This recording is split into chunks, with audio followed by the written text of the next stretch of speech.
All right, Emmanuel, thanks so much for that. On that note, we have in the studio live the Principal Secretary for Foreign Affairs and International Cooperation, Dr. Korir Sing'oei. Dr. good to see you.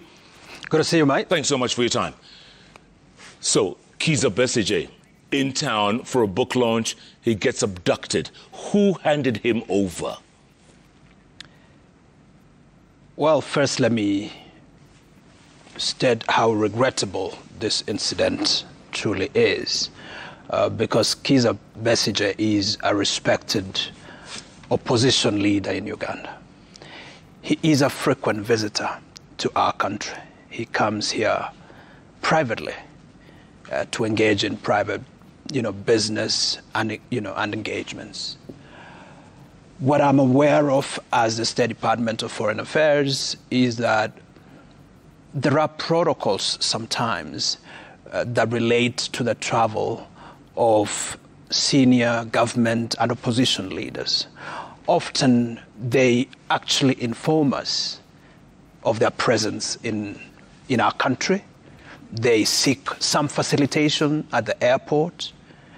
And on that basis, we are able to even give them security. Now, the circumstances surrounding Kizza Besigye's travel to Kenya are not known to us because no information was shared with us before he traveled. We did not know which hotel he was booked to. We did not know which apartment he stayed.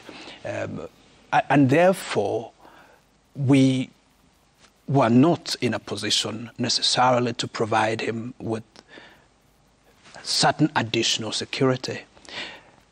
Of course, the reality is that Kenyan hotels are safe, Kenyan apartments are safe for all of us, and they should be safe even for visitors, high net worth or high profile visitors like Kizza. But clearly, it seems from the reports I have, I was just following on news as well, is that he was abducted. Yeah, and he was abducted from an apartment on Riverside. He was abducted from not too far from here, as you say. Yeah. The reality, though, is that this is not the act of the Kenyan government.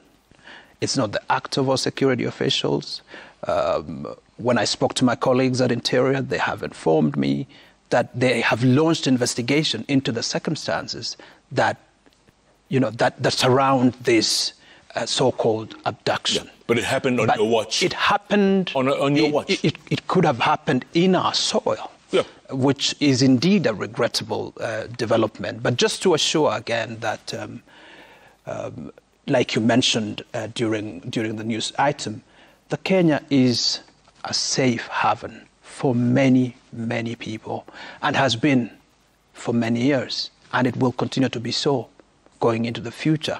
Our encouragement to leaders, whether in government or in opposition, is that if they're traveling to our country, I think just out of good practice, it might be helpful for us to be much more accountable to them by ensuring that they inform us, and therefore we can be able to provide additional security just in case some mischievous elements take advantage of our liberties in this country to be able to carry out heinous acts. But Dr. what does that say about Kenya becoming a playground for mercenaries? Because there was a Turkish national who was arrested and deported. The Ethiopian, Tekle Michael, the same thing 3 years ago. What does that say about our country? Again, to restate, that the circumstances surrounding the removal from our country of the Turkish refugees have been explained already. That was a very unique and isolated case. It was based on an actual request to the government from the Turkish authorities, and we have taken responsibility that we actually handed them over when we were seized with information regarding their conduct that was, to the Turkish authorities, subversive of their interests. And given the principle that we hold very sacrosanct, the principle of non-interference in the internal affairs of other countries, and given the weight of the information that we were seized with at that point, it was then incumbent upon us to be able to release these individuals to Turkish authorities. And so we have explained this particular incident, and again, we've called it a very isolated case because the bulk majority of persons who are living in our country, including from outside the country, whether they are refugees or they are just visitors, are truly, truly safe, and we guarantee and assure security. Bottom line, we have been caught with egg on our face with this Kizza Besigye incident, haven't we? Can we admit that?